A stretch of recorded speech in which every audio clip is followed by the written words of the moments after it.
نمائندہ ایسوسیشن ہے، ایک انتہائی اہم مسئلے پر آج آپ سے مخاطب ہے تاکہ آپ کے ٹی وی چینل اور موقع نامہ کے توسط سے ہماری بات ارباب اقتدار اور عوام تک پہنچے۔ جیسا کہ آپ جانتے ہیں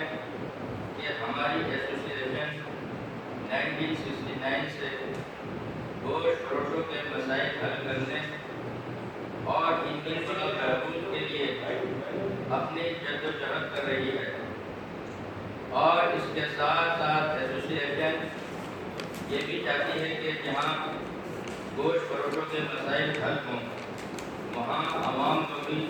سستا گوشت فراہم کیا جائے۔ محترم صاحب حضرات، اس وقت ملک میں مہنگائی کا یہ عالم ہے کہ اشیاء ضرورت کی اشیاء کے علاوہ ہر چیز میں بے پناہ اضافہ ہو چکا ہے، اور اسی طرح گوشت کی قیمتوں میں بھی اضافہ ہوا۔ گوشت کی قیمتوں میں اضافے کی وجوہات ہم بارہا ارباب اقتدار کو آگاہ کر چکے ہیں کہ ملک میں جانوروں کی شدید قلت ہے، اس کے باوجود حکومت بڑے پیمانے پر گوشت کی برآمد کرنے کے لائسنس جاری کر رہی ہے، اور اس کے علاوہ پورے ملک سے زندہ جانور بڑے پیمانے پر ایران، افغانستان سمگل کیے جا رہے ہیں۔ ایکسپورٹر اور بنگر کے ایجنٹ جانوروں کی منڈیوں سے مہنگا جانور خرید لیتے ہیں، اور عام گوشت فروش بازار میں مہنگا جانور خریدنے پر مجبور ہوتا ہے، اور عام گوشت فروش بازار مہنگا جانور خریدنے پر مجبور ہوتا ہے، اور یوں کسی بھی مجبوراً مہنگا گوشت فروخت کرنا پڑتا ہے۔ دوسری جانب گوشت کے سرکاری نرخ جو انتظامیہ نے طے کیے وہ 7 سال پرانے، اور ان 7 سالوں میں جس طرح مہنگائی بڑھی ہے گوشت کو اسی قیمت پر فروخت کرنا ناممکن ہے،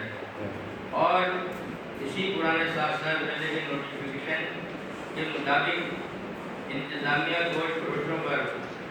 بھاری جرمانے عائد کر رہی ہے، جس سے کراچی میں گوشت فروشوں کی بہت سی دکانیں بند ہو چکی ہیں اور وہ بے روزگار ہو رہے ہیں۔ یہ انتظامیہ کی جانب سے گوشت فروشوں پر زیادتی ہے۔ اس پریس کانفرنس کے توسط سے ہم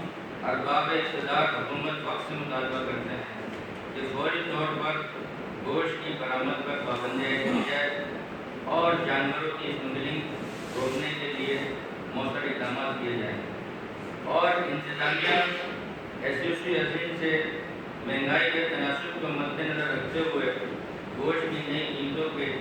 تعین کے لیے مذاکرات کرے اور نیا نوٹیفیکیشن جاری کرے، اور گوشت فروشوں کی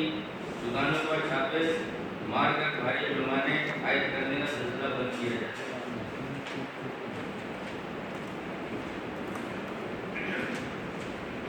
اگر انتظامیہ اپنے نرخ پر